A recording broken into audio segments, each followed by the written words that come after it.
A última vez que a gente se reuniu foi no Natal, né?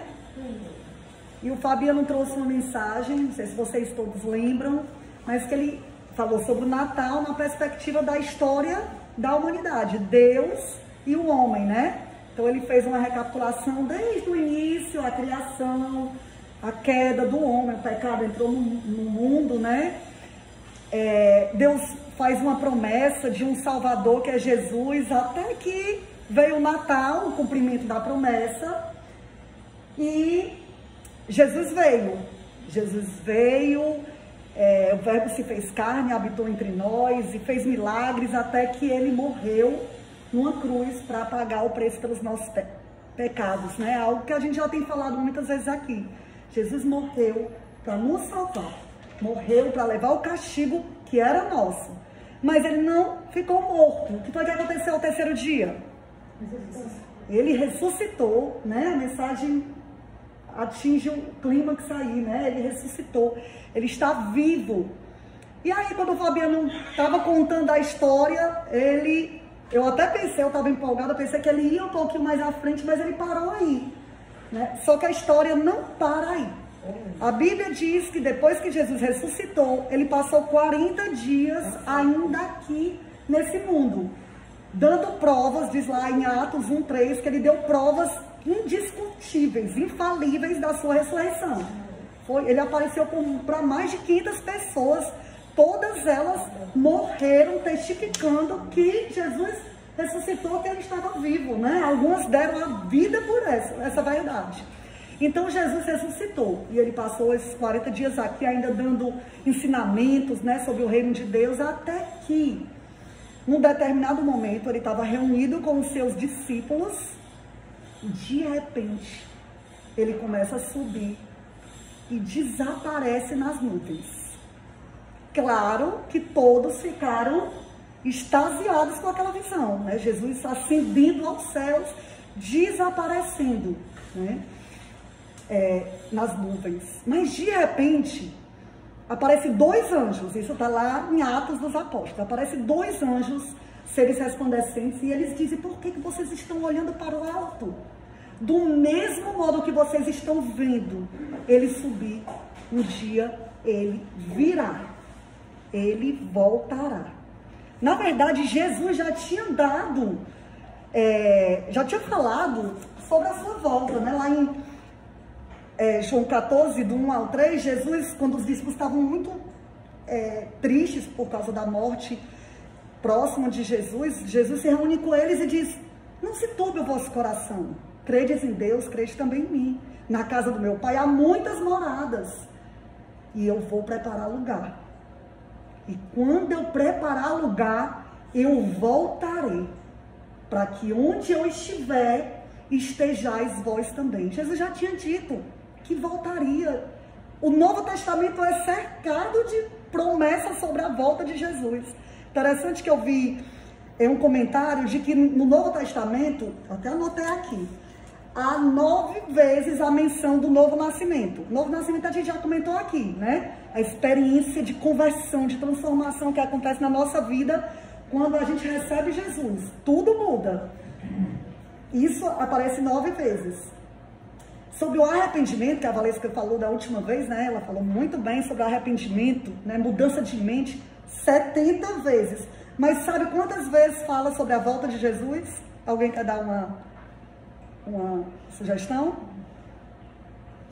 Mais de 380 vezes sobre a volta de Jesus. Então é certo, por mais que seja uma realidade muito distante para muitos, talvez a maioria nunca parou para pensar nisso, mas é certo que Jesus vai voltar.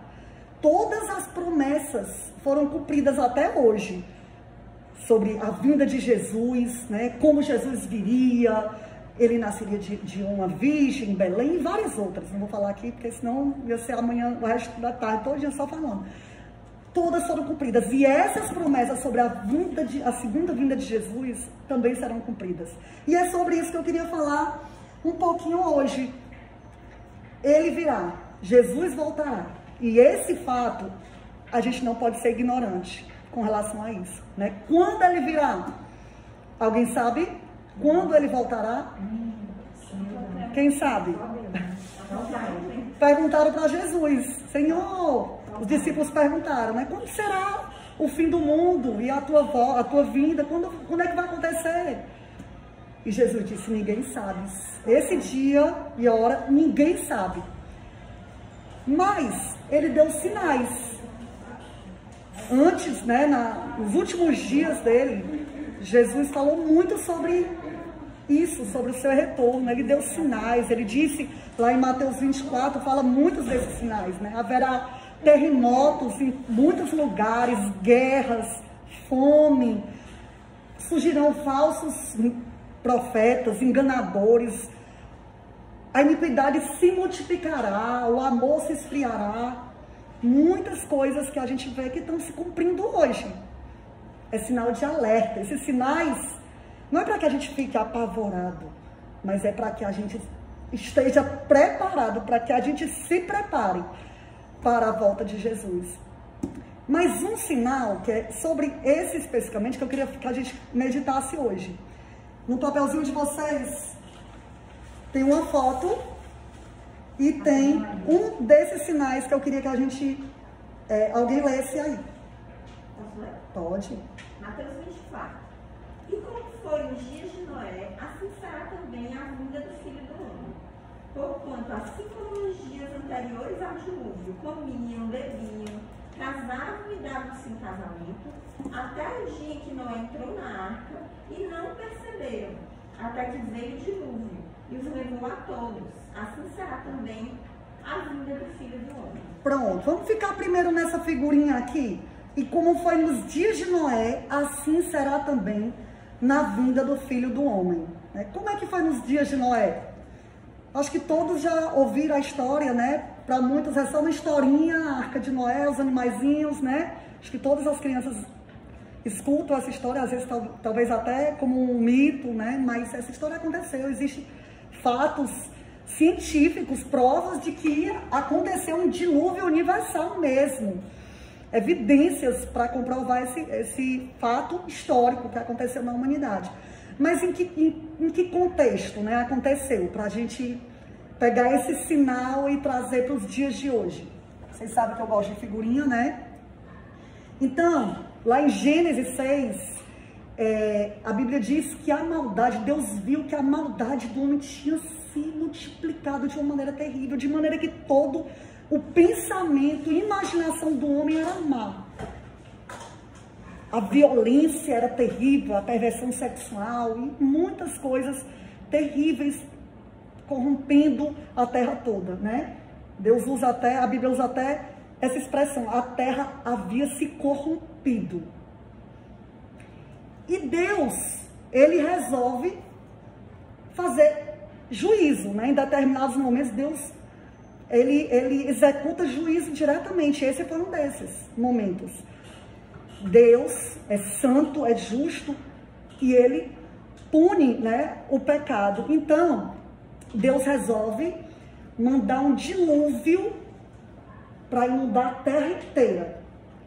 Mas um homem dentro desse, né, planeta mau, né, de pessoas corrompidas, más, violentas, um homem era diferente. E ele era, como era o nome dele? Noé, né? Noé achou graça aos olhos do Senhor. E Deus fala com Noé: Noé, eu vou executar juízo sobre a terra, porque o mal se multiplicou de uma maneira terrível. Mas eu quero propiciar uma salvação também, para aqueles que se arrependerem. Constrói uma arca.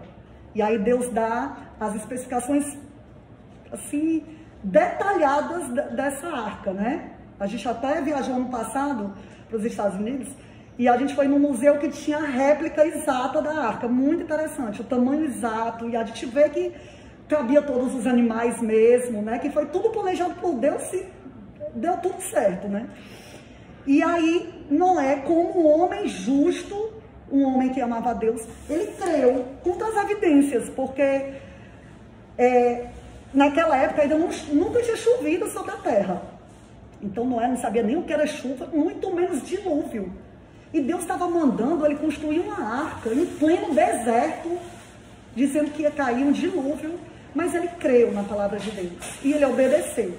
E ele continuou, e ele começou a construir a arca. Enquanto ele construía a arca, ele pregava. Ele falava sobre o que iria acontecer. Ele falava para as pessoas que elas tinham que se arrepender dos seus pecados, do seu mal, porque Deus iria executar juízo para aqueles que não quisessem se arrepender. Mas as pessoas rejeitaram a advertência de Deus. Com certeza as pessoas diziam: esse homem está louco. Esse homem está falando, não fala coisa com coisa, que loucura.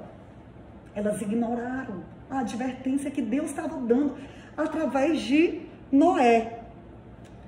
Até que a arca foi terminada.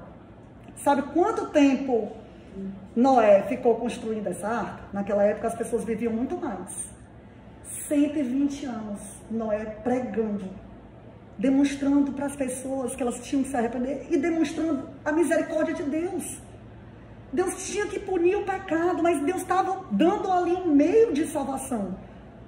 Elas tinham que tão somente crer e entrar na arca, mas elas não quiseram, elas rejeitaram a única oportunidade que elas tinham de salvação, até que o dilúvio veio, né?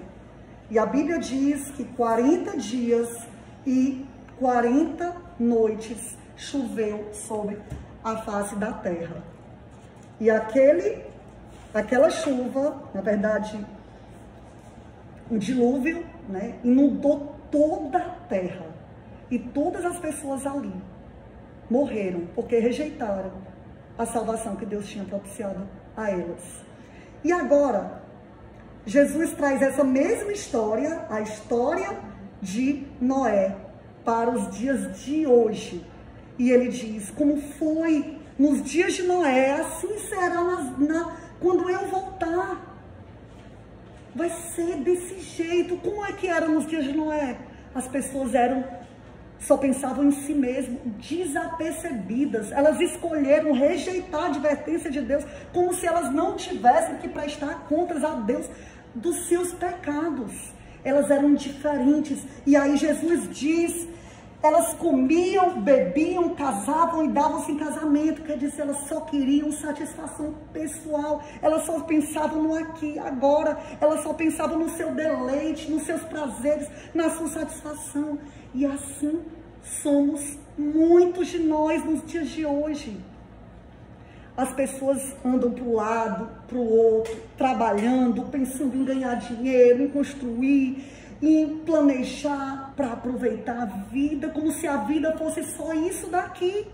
Mas não é. Como Paulo diz, né, falando de algumas pessoas que pensavam: comamos e bebamos porque amanhã morreremos. Então vamos aproveitar a vida, né? Na época de Noé também era assim. Vamos aproveitar a vida, que esse negócio de dilúvio nunca vai acontecer. Hoje as pessoas pensam isso. Vamos aproveitar a vida, né? Como a história do louco, né, que Jesus diz, do homem que diz: diz para si mesmo: tu tens em depósitos muitos bens, tu é muito rico, então diz a tua alma, eu vou dizer a minha alma: come, bebe, regala-te, aproveita a vida. Mas Deus aparece para aquele homem e diz: louco, quem vive nessa vida como se a vida fosse só isso daqui, sem pensar que um dia vai estar diante de Deus, de que Jesus está voltando, e isso não é loucura, né? Muita gente pensa que é loucura, como pensou de Noé. Não é loucura. Jesus está voltando, os sinais estão se cumprindo, e é necessário que todos se preparem para isso, porque ele virá levar um povo que está preparado, né? E a pergunta para cada um a pergunta que Deus faz para cada um: você está preparado? Se Jesus voltar hoje, você está preparado para subir com ele? De que maneira você pode se preparar? Entregando a sua vida a ele, reconhecendo que você é pecador. Nós somos pecadores, mas que ele morreu para nos salvar. Quando a gente faz isso, ele transforma a nossa vida, nos dá um novo coração, muda tudo, a nossa perspectiva deixa de ser só aqui, terreno, a gente passa a olhar para o alto. E a nossa maior esperança será essa, de que um dia ele vai voltar, né? E cada um pense nisso. A gente vai cantar uma música agora que fala sobre isso, né? Eu não vou me apegar às coisas daqui, pois eu sei, há um lugar que me espera. Estrangeiro eu sou, o meu lar é o céu. Meu Jesus vem buscar a sua noiva. A sua noiva representa a igreja não placas, mas o seu povo. Um dia Jesus virá com um piscar de olhos. Quem estiver pronto vai subir com ele. E essa é a nossa maior esperança, de um dia estar com ele. Num lugar onde não vai haver tristeza, como diz depois, né? Não mais tristeza, não mais temor. Onde nós cantaremos para todo sempre com anjos, louvando a Deus, que nos deu tão grande salvação. Tá bom? Vamos cantar?